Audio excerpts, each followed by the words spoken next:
Hello, people of the internet. This is Kaiji Noir, And Pete. and this is another review for another movie that we saw in the theaters. Now, the film that we recently saw was the highly anticipated Mad Max Fury Road.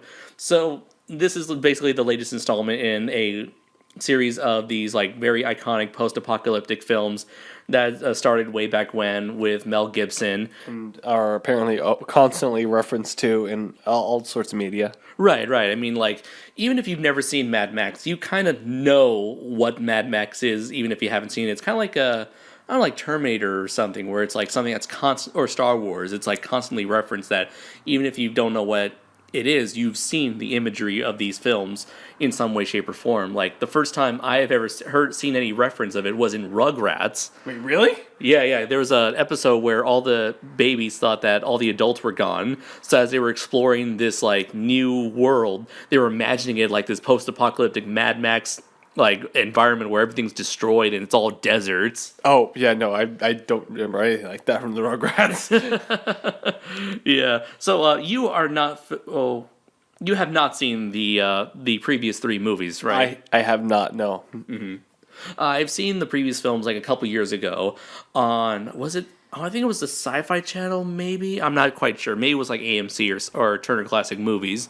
And yeah, I really dug the hell out of them. And the second one is definitely considered like the fan favorite amongst them. The first one is it's not so much post-apocalyptic. It's just like getting to there.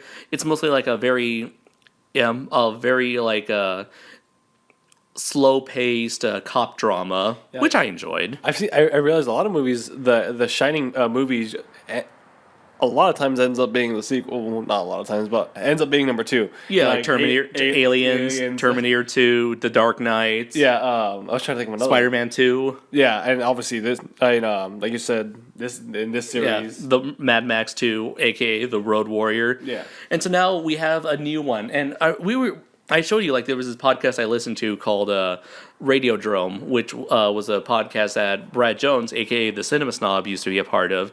And on that show, they had a retrospective on Mad Max to celebrate the release of this film, and they went over this really long, ludicrous history of how Mad Max 4 was supposed to come out. Like they wanted to have it with Mel Gibson, but he's like, no, I only want it if I die. There was like, oh, then let's just do a prequel with that guy from the Fast and Furious movies. Was his name Paul Walker? But then he wanted to do his Fast and Furious. Fast and Furious, yeah. And there was another moment where it's like, I don't know, what was it? I forgot there was another actor that they wanted, but basically there were so many setbacks. And finally, after so many years, we have a fourth movie. And surprisingly enough, we have the director, what's his name? George Miller, was it? Yes. Yeah, we had the director of the first three movies surprisingly back in action after taking a break to do movies like Happy Feet and the Babe movies. Right. I mean, something so hardcore to like child friendly. Hey, who knows? Maybe he wanted to make some movies that his kids can actually see. Or maybe his kids were already like 20 when Babe came out. I don't know. His grandkids? I don't know. I'm sorry. We do not know how old George Miller is. But yeah, we are finally here. We have Mad Max Fury Road, and I gotta say, this was so much better considering the ridiculous amount of development hell that this movie has gone through. I'm surprised it turned out as amazing as it did. I agree, because so many things that end up in development hell, development purgatory, don't end up coming out well. In my mind, video games are the things that come to mind, like Duke Nukem Forever. Yeah. But again, Aliens, Colonial Marines. Yeah. So when you see something in development hell, that's not usually a good thing. Yeah. So what is the story to Mad Max Fury Road? Well, basically, we have this post-apocalyptic society, and it's basically another adventure for Mad Max. And that's what I like about this movie. It doesn't treat... It's kind of like I guess you would call it a soft reboot, where it's not a full-on reboot, but it's like, we're already here. This is Mad Max. He's already established. I don't know if I can see that as a reboot. I mean, especially that's why I would use the term soft reboot, where it's like the actors are different, but the universe is still the same. Okay, fair enough. Yeah, kind of like, I don't know, like Batman Forever, I guess. Yeah, I mean, like I said, I have no background history towards the Mad Max character, so right. even now, like had I not know, I do know a little bit now after looking into it, but had I not known, I would have never known that Max used to be a cop or the things he had to deal with. That he lost his family, although one could only assume with actually the flashbacks in this movie. But I mean, it's meant for the hardcore fans of those movies. Right. It definitely has this very particular style where it's so crazy, so insane, and so ludicrous that it's awesome. And that was kind of the thing. The audience that I saw this with on both accounts. I saw it, by myself, and then I saw it with you, and there was some audience who took it as, oh, it's so ridiculous, it's stupid, or it's so ridiculous, it's funny. But I guess for people like us, where we see this, like, this is so ridiculous, it's awesome. Yes. Yeah. Yes. Like, here's the thing: watch the trailer, and if you see that, and if you had a positive reaction to that, then it's definitely the movie for you. If the idea of a flamethrower of a dude on a decked out truck with a bunch of basses with a flame-throwing guitar, if that's not awesome to you, then get the fuck out right now. I mean, come on. You can see how Borderlands was inspired by. I honestly don't know how the other movies were, but if this was a representation of the older movies, I can definitely see where Borderlands got so many of its ideas, and with Fallout, so many of ideas. I swear, like the main villains in this one, the minions, they look just like what are they called? I don't even remember what they're called. The Maniacs. God, I completely forget. But the fact that they have those like the same like so pale and they act so crazy. They act just like them spouting nonsense. Yeah. I love it. I freaking love it. I live, I die, I live again. Shiny and chrome on the way to Valhalla. Oh, I know. What? Yeah, them in Valhalla. I'm like, I was curious to know if any of these villains were in the other movies, and you said they weren't. It's basically like a new villain for every movie. Although, ironically, the villain in this movie is played by the same actor who played the toe cutter from the first movie. Now, I know I said I was going to get into the story, and we just went off track talking about how the setting. But in this story, it's another day in the life of Mad Max, and he gets captured because at this point, madness has overcome him. He's like a shell of his former self, constantly haunted by the figurative ghosts of his child, and he gets taken to this section of I don't know, where is it, Australia? I think these movies still take place in Australia, but because that's where the movie was made. That's why everyone has those Aussie accents, and so. He's taken this area called the Fury Road, where there are these two locations. One is like the place where people get their like gas and I don't know, and another place where they get their water and I guess organic supplies.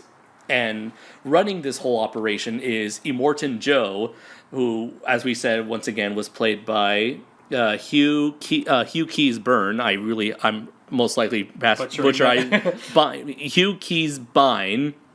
Sorry for anyone fans of Hugh Keys Byrne. He plays Immortan Joe. He's kind of had this stranglehold over he and his two brothers, I believe. I thought they were the two people who work on like the oil refinery place, who join him later on in the chase. I know it's funny because at first I thought they were just rival factions that all joined up for one for a cause. But there are rival factions, and we do see some of them. But for the most part, it's. Joe and his two brothers, they run this whole operation. Joe has a series of like deformed sons who help him run things, and also as part of one of his many henchmen is Charlize Theron as Imperator Furiosa, who has stolen Joe's 4 wives that he refers to as breeders.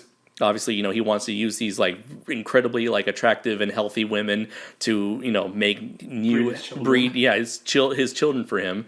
So one of them being pregnant when we first see her, and Furiosa, she's able to hijack a giant truck and stows the brides the 4 brides aboard, and she is on a one-way path to her old stomping grounds, where apparently water and what's it called, the Greenland, water and plants are this little mini oasis that she was stolen from so long ago.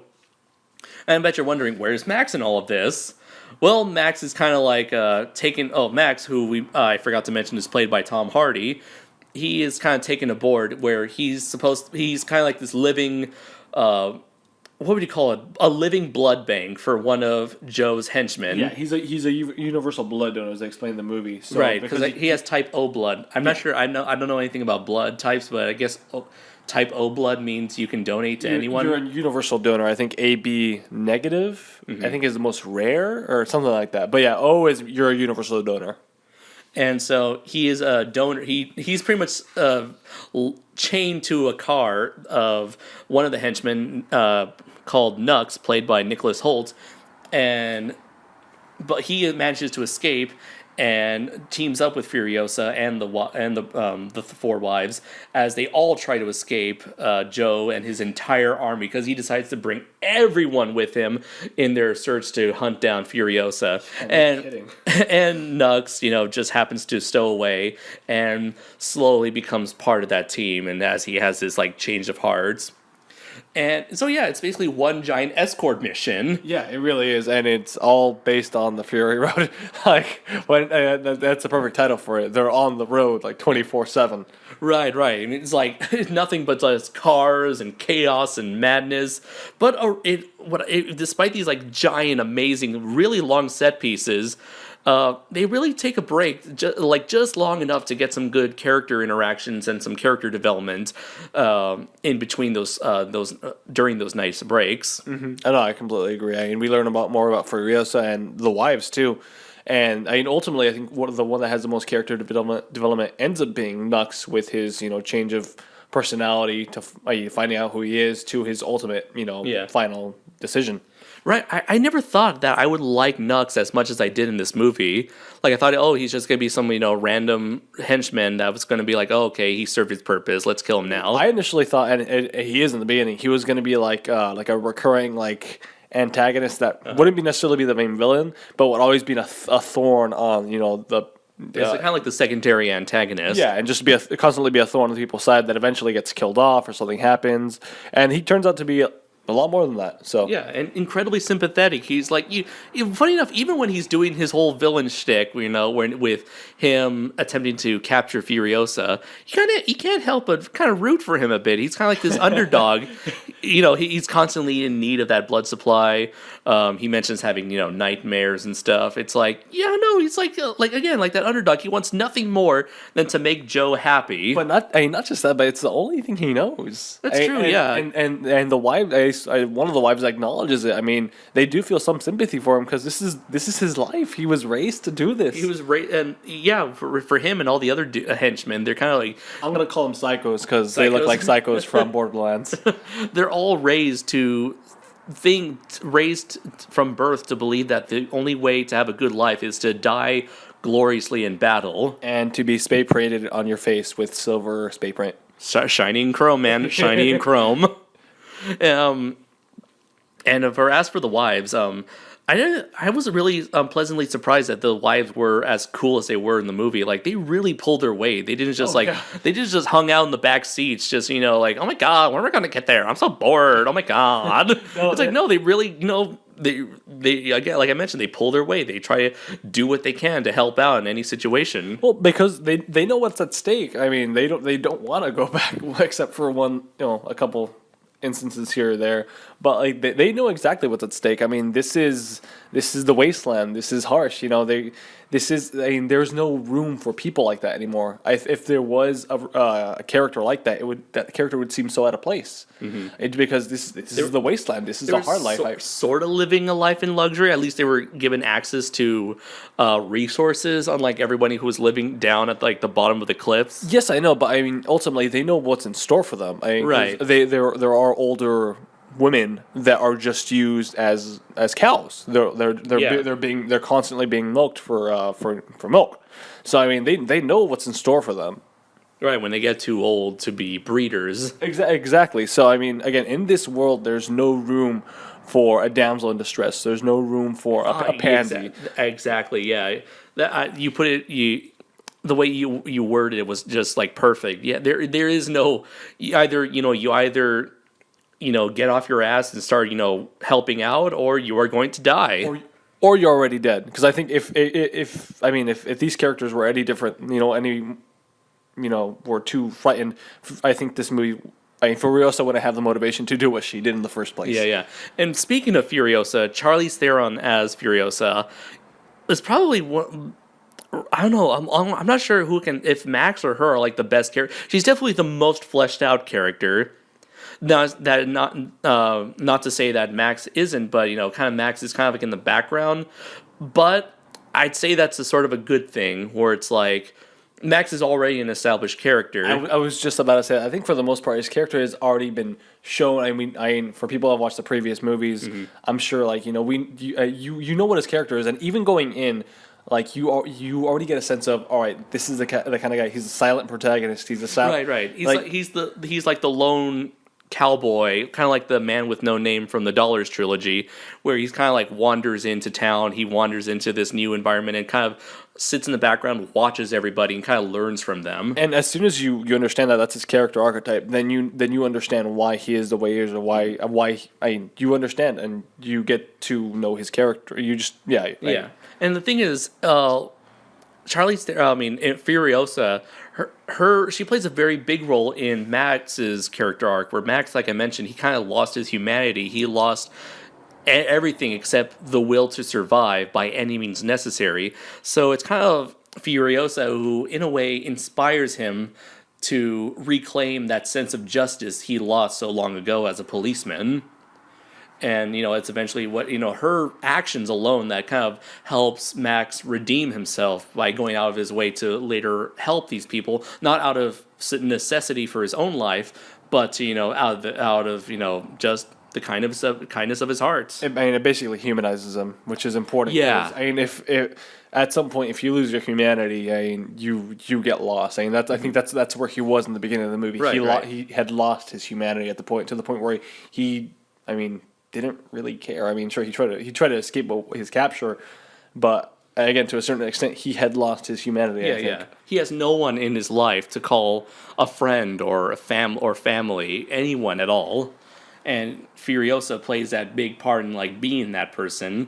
And Furiosa kicks so much ass in this movie. For a chick with one arm and a prosthetic, she's pretty fucking amazing. I don't think I can say anything that hasn't been said by everyone else who has praised this character. I've already mentioned, I don't find any problem with her being like pretty much kind of the main focus of the film, because she is such an interesting, well-rounded, strong female character. It's kind of rare to see such a very competently written female character in an action movie. Usually, they tend to be just the pretty face in the crowd, or kind of like they're the love interest to the male protagonist. And if they are the lead, there's something wrong with them. They don't fit in. There's something that makes them stand out from your typical girl even then. Mm-hmm. But this isn't your typical world to begin with. Yeah. So, and it's really interesting to have like a female character in an action movie that, as opposed to say like a chick flick or a comedy. Yeah, no. I genuinely like Furiosa, and like you said, I feel this movie's just it deals a lot with her, and obviously I don't think we'll ever see her again if they continue this series. Yeah. Do you think that does it feel like they were trying to replace Mad Max with her, like trying to set up a new franchise with her alone? Based off the ending, I don't think it's possible. Mm-hmm. I don't think that's what they're shooting for. I think Max will if they make another movie, it's still going to be centered off Max. Yeah, I think so too. Without a doubt. I think Furiosa's story arc has come and gone. Mm-hmm. There could be a reference to her in the sense that in the next movie someone talks about this place and her showing just her presence still lives on. Yeah, exactly. So ultimately I can imagine her just being a reference at this point for going forward. Although I guess there hasn't been a lot of direct continuity between the older Mad Max movies. Kind of like this is just a new adventure for Mad Max with the new people he's interacting with. And I mean that's it fits his archetype. He's the wanderer. That's what he is. So I mean, it makes sense that you wouldn't necessarily hear from these people again. I mean, again, he goes from place to place. These these stories are centered around Max and the world around him. Right. And it's just simply just another part of that world. And so now, let's see. I don't think there's really a lot to say about Joe himself.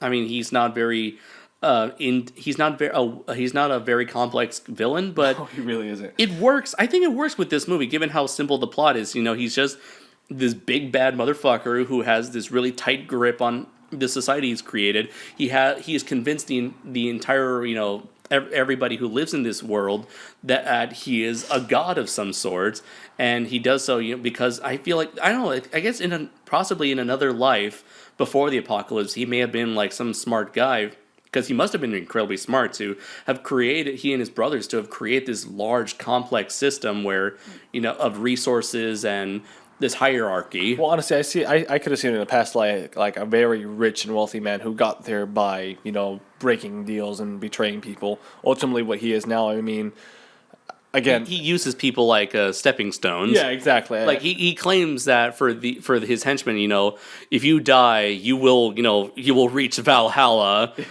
but really, it's like, you know, it's like, yeah, you guys do the hard work. Yeah, no, I could see him like an oil mogul. Like, you know, he's already on top, and he continues being on top. He is a god. He will always reign supreme. Mm-hmm. That's the kind of person I see him as.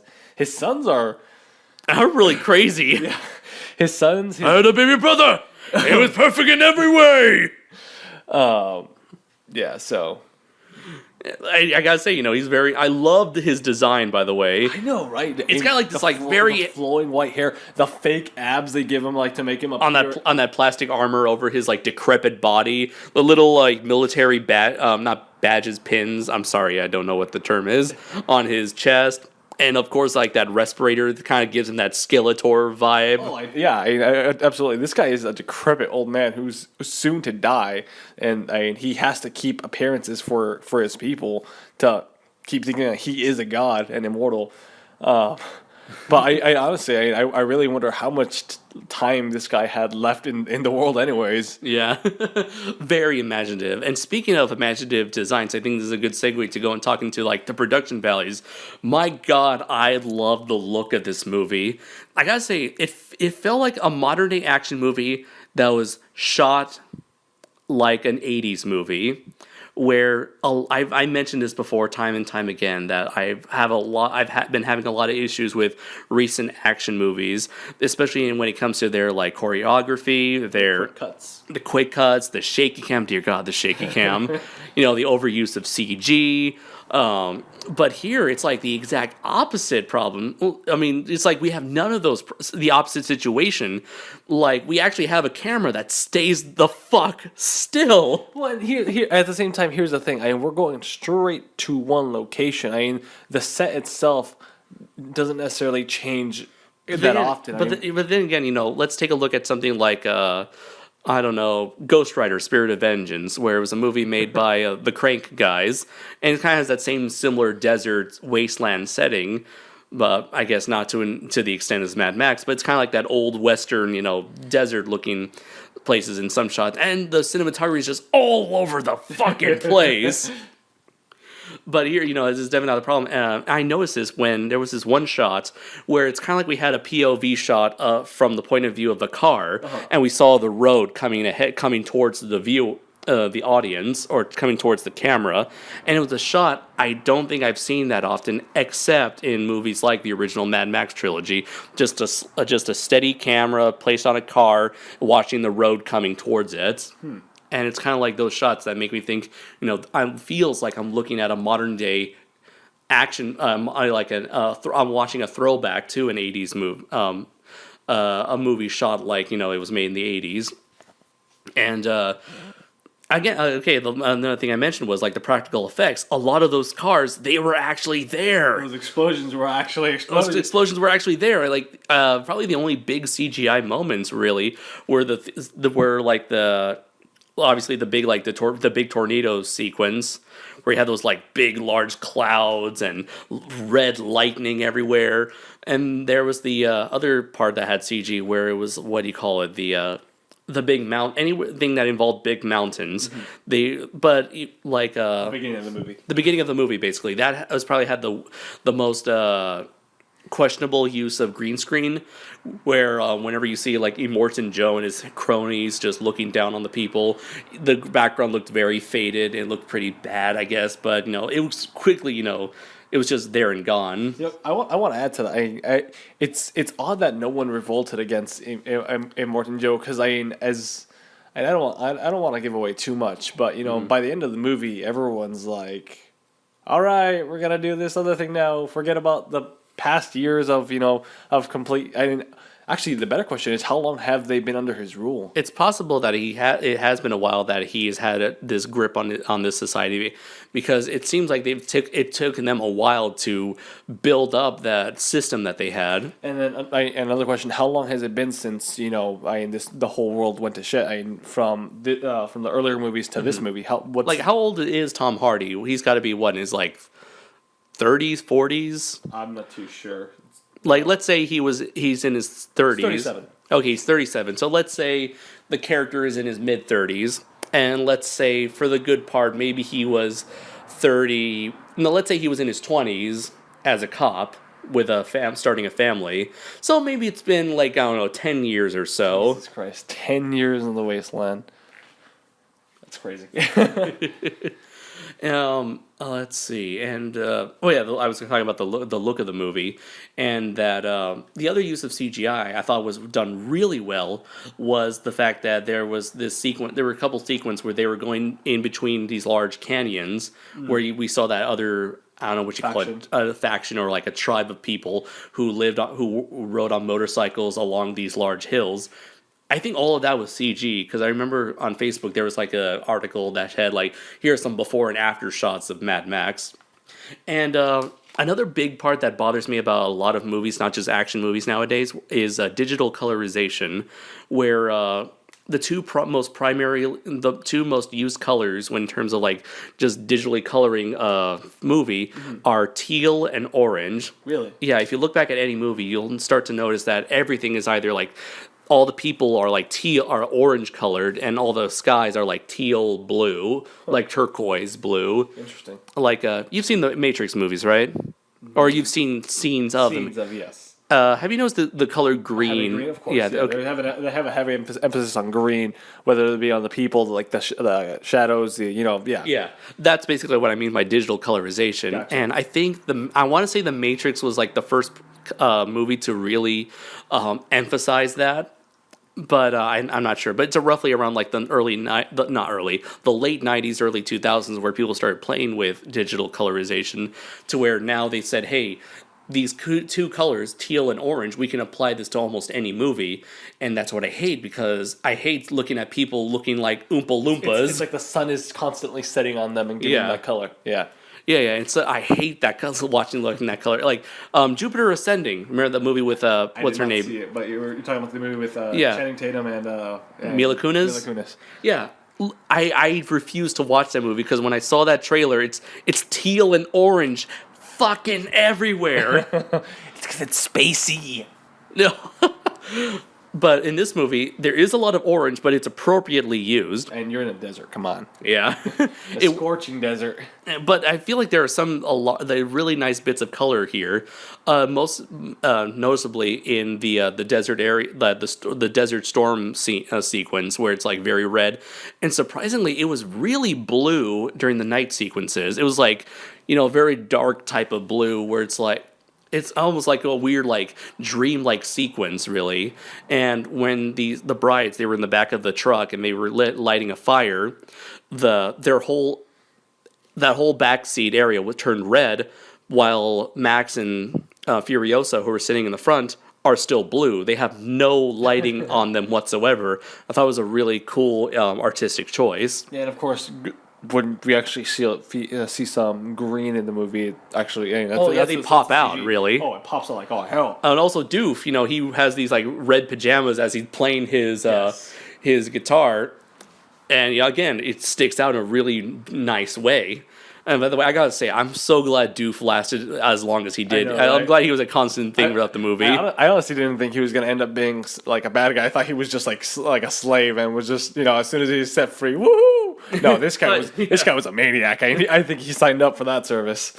Oh yeah, actually, I think the director actually gave him a backstory in an interview where he was trying to survive in the desert with his mother as a child.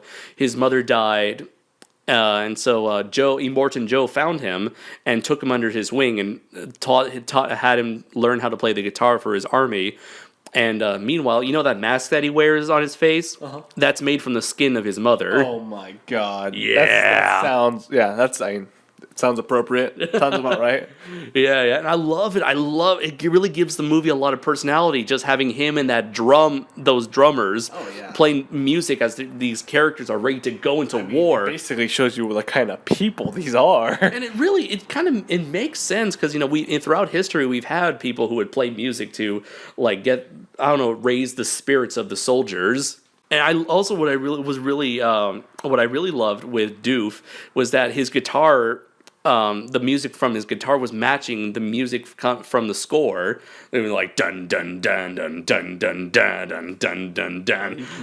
He really was great. I love that. He embodied the score of this movie. So let's see. Was there anything else to say before you go on to final thoughts? I don't think so. No. All right. So what are your final thoughts on Mad Max Fury Road, and what is your rating? Final thoughts. I had a really good time, but I will say I was tired when I watched it. I feel like the first action scene was quite a long action. I remember you told me that. And I maybe I have to watch it again when I'm not tired. But I felt the first action scene dragged on for quite a long time before we finally got to some story.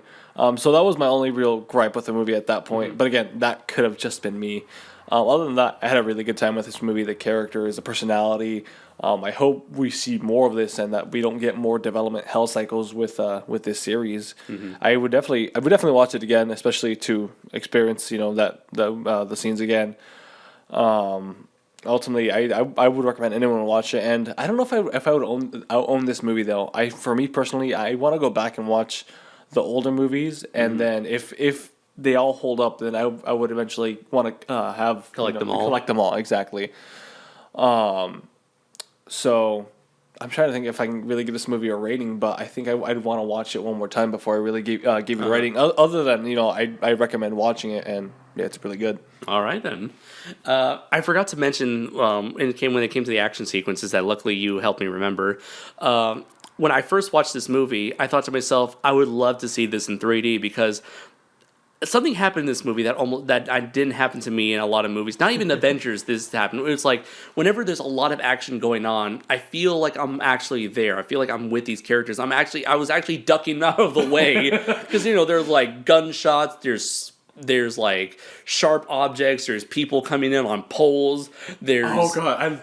The pole people, oh my god. There are buzzsaws coming after you. There's flamethrowers coming at you. Yeah. Like, there's so much shit going on to these being thrown at these characters. I feel like I'm, ducking and weaving, getting out of the way. I feel like, because, I don't know, I just feel like I was involved in the action. I'm not sure if that's the best way to say this, but good. I mean, that basically it shows immersion. Exactly. Thank you so much. Immersion. When I saw Avengers Age of Ultron, as much as I enjoyed that movie, I did not feel that immersion because I feel like it was so, sterilized. The heroes are there. They're doing the work. I mean, you're not.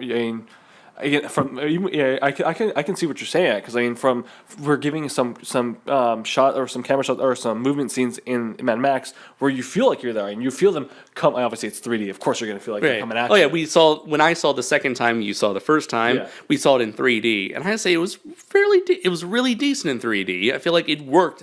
The movie 3D worked to the film's advantage, especially that last shot with that big old crash pile up. Yeah, what do you think? Do you think it was better in 3D than it was it? I say it worked just as good. It was just as enjoyable in 3D. Well, let me ask you this then: do you think would you justify someone watching it in 3D? Is the bump in price justified to watch this movie in 3D? It's really difficult. Did you feel just as immersed when you watched it in? Oh yeah, definitely. It did not serve as a distraction whatsoever, and I did notice the 3D a lot more than I have seen it in previous 3D outings. So yeah, this is an action movie where it's probably like definitely going to be one of my favorite action movies up there. I mean, it feels if you grew up with liking the original Mad Max movies, you are going to love this movie. I mean, even if you're not a Cars person, I don't personally don't give a shit about unless they transform into giant robots or something, or they combine to form a Megazord, whatever. I'm not a car person, but I love this movie. I love the carnage. I'm sorry, I'll stop now. But I love this whole environment, and I love the characters, love the world, love the music. I love the action. I love the loads and loads of personality and passion put into this project. Yeah, honestly, I'm glad that this movie is getting the praise that it has been. I think, what is it like in Rotten Tomatoes? It's like in the 90s right now.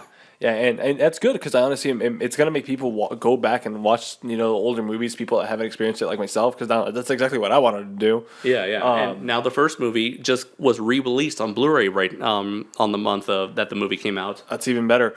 But I mean, and that's if all goes well, that will lead to more movies, a reboot of a franchise basically that's been out for. I mean, how many years has it been since the third movie?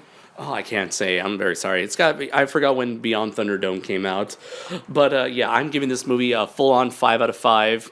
Better than Avengers: Age of Ultron. It's a simpler story. The characters are much more are less complex, but it works to the film's advantage. It's a non-stop ride of pure adrenaline, crazy insanity, and emotion, all wrapped up into one nice heavy metal bow. So yeah, those are our thoughts on Mad Max Fury Road. We hope you've enjoyed this. And so I have been Kaiji Noir. And Pete. And until next time, everybody, take care.